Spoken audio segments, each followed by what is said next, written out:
Hi everybody, it's Suffolk Graham here from Rand Nerds. Welcome to my review of Series 8, Episode 7 of the new Doctor Who, Kill the Moon. As I've previously mentioned in previous reviews, there may be minor spoilers ahead, so if you don't want anything ruined, turn off now. So the story is Doctor decides to take his new temporary clan Courtney, we'll briefly touch on that a bit later, and they decide to go to the moon, so she can be one of the first ones to walk on the moon. And they get there in 2049, they come across another group who've also landed on the moon, and they discover the problem of the moon. The moon is actually now somehow got a huge amount more mass, and it's starting to wreak havoc on the tides and continents of Earth. And so humanity, in its wisdom, as it always is, decides to try and solve this problem by sending up a group of people with nuclear bombs. And that's basically the start of it. And when they get there, they go and they find the previous expedition that had been up there looking for minerals, and horror ensues. Sort of. As an idea, it sounded nice. I thought always going to be this mystery as to why something on the moon is causing this. Why is the moon high? It's going to be a nice sort of mystery as to why the moon decided to develop this mass. It's because obviously that's not possible. It's not physically possible. How has it managed it? There must be some sort of technology involved. I thought it was going to be an interesting example, and I was looking forward to seeing how these creatures tied into it. And I hate to say it disappointed on a lot of those fronts. The actual creatures, the threats they portray, that you think is going to be a threat throughout the whole episode, basically by halfway through to three-quarters, is forgotten about effectively. You see some outside shots of them warning about, but they don't pose any more of a threat to the crew afterwards.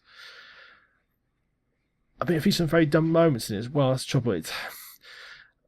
Early on, they go to the other expedition's base, and one of the characters goes there, and he finds the member of the expedition who's been strung up and also killed in a rather nasty way. As an immediate answer, decides to go off by himself to restore power. This makes perfect sense if you live in a horror film. We don't live in a horror film. This makes no sense. You say, oh, someone's been killed gruesomely in a manner I can't explain, in a place where there should be no other life forms. Well, I'll go off by myself. See you go, guys. Bye. No, you're not. I refuse to believe anyone would be that stupid to do that. There's a twist on it later on, but not by much. So, has some rather dumb moments in it. The actual premise of the storyline is actually, I vaguely recall being in a comic. I've seen the same story in a comic book. And it was stupid then, it's stupid in this one as well.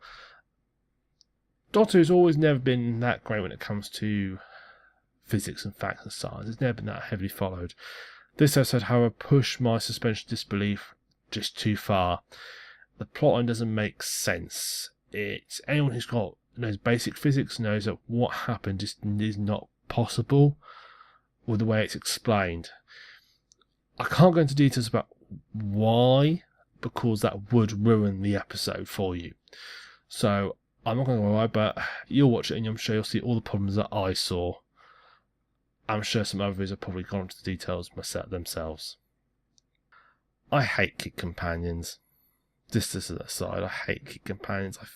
They irritate me. They irritate me like last season's Nightmare in Silver episode. The companions irritated me. I just don't think they're needed. I honestly don't think kids, when they watch the series, want another kid on there. When I was a kid, I didn't care. I didn't want another, because I always thought kids on TV programs were stupid. When I was a kid, I was happy watching the adults. I enjoyed watching Doctor Who when I was a kid, and there were never any children. And children they just irritated me.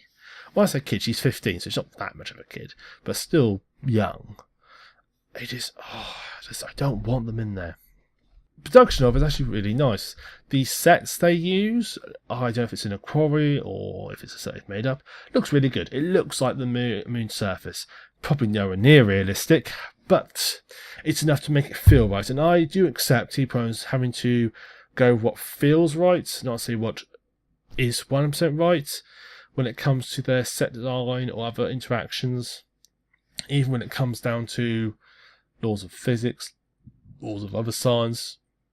As long as they don't go too far, which the episode does, as I mentioned previously, does go too far in some respects, I can live with it.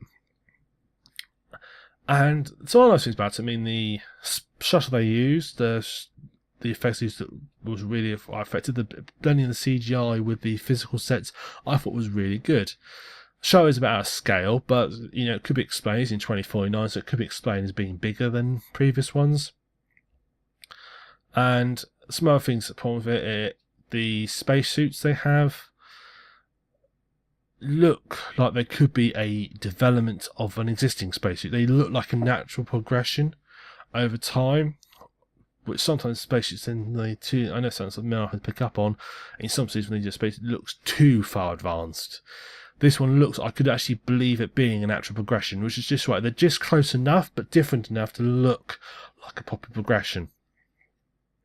Also, Doctor's using his traditional orangey red spacesuit that he's used since, I think it was the Impossible Planet. I think when they first had that spacesuit, which I think is not the one they've always used, which I think looks quite good as well. So, I said the special effects blending well. There is, however, one slight special effects failure. The actual monster itself, the CG, they made thing said last week where they basically show you too much of the monster. Part of horror is not showing the monster too much and showing glimpses of it. Discretion shots of it. That's how you sort of build tension about things. When you show the monster too soon, too early, although everybody wants to see the monster as a whole, seeing it in parts actually makes it more scary. Of course, they showed the monster as a whole very early on. It ruined the threat of it. It didn't. I mean, the monster is designed to look like a, spoiler alert, spider. I'm arachnophobic. Didn't worry me in the slightest. Didn't creep me out. Didn't do anything. There are just so many problems with it, and the way it's defeated. One of the creatures is defeated is such a. It was so ridiculous watching. I couldn't believe it. They literally pull something out of their pocket which have no logical reason to have with them. I didn't see it present. There's been built up to it. Just, oh, look what I've just suddenly magically happened to have in my pocket. It was stupid, to put it nicely.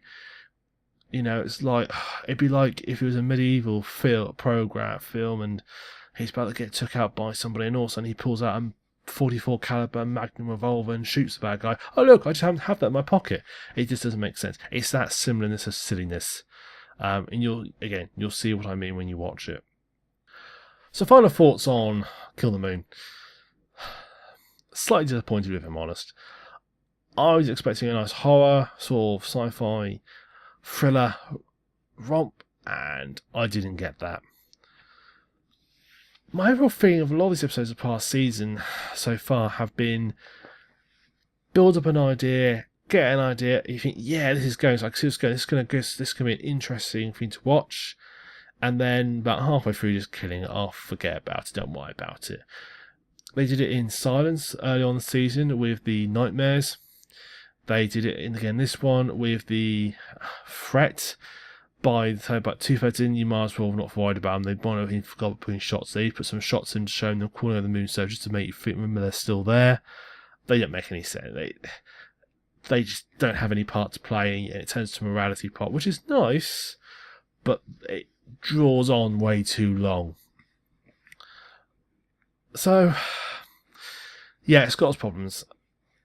Apart from the plot line, which I thought was poor, the actual final plot twist, which I thought was very cheesy, very poor, and the fact that the plot felt wasted, it was okay. It's better than last week's episode where we had the annoying Mr. Pink and his rocky relationship with Clark, which we all love watching Dr. EastEnders Who. So thank you very much for watching. I've been the Suffolk Brown from Rand Nerds. Why not subscribe to our channel? We do reviews, gameplay videos. We do live streams. We've got one coming up this Friday. You can come join us on and watch. We'll be discussing computer games and all other sorts of things. Come join us on that. Have a chat with us while we're doing it. It's all great fun.